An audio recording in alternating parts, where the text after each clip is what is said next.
Hello, welcome to So Much to Talk About, and my pleasure to have to my left and your right. This gentleman is the NFL columnist for Newsday, and Newsday, great sports section with my good friend Wally Matthews on it, but Mr. Shaun Powell on So Much to Talk About. Thank you for. Hey, no problem. Yeah, we're hearing this. It's a circus. Can this circus turn into the greatest show on earth? Well, it'll be interesting. I mean, obviously, it's not every day where you have a Hall of Famer walk into a training camp and completely transform camp.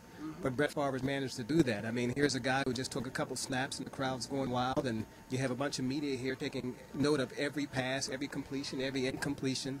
It's a long road between now and the last game of the season, and you wonder how long it's going to be able to keep up. But I think after a while it'll die down, and Brett will really acclimate himself to the team, and everybody will, sort of like be in check. But then it starts all over again week one in the NFL season.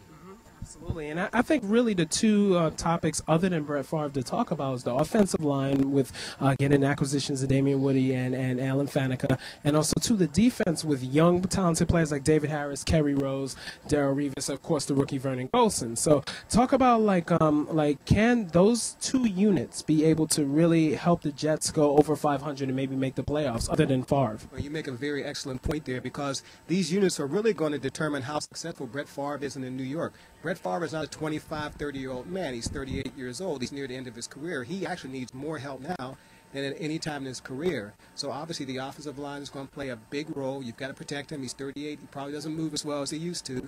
And the defense has got to be able to keep the game in check. Keep the other offense from scoring so many points, give Brett a chance to win the game.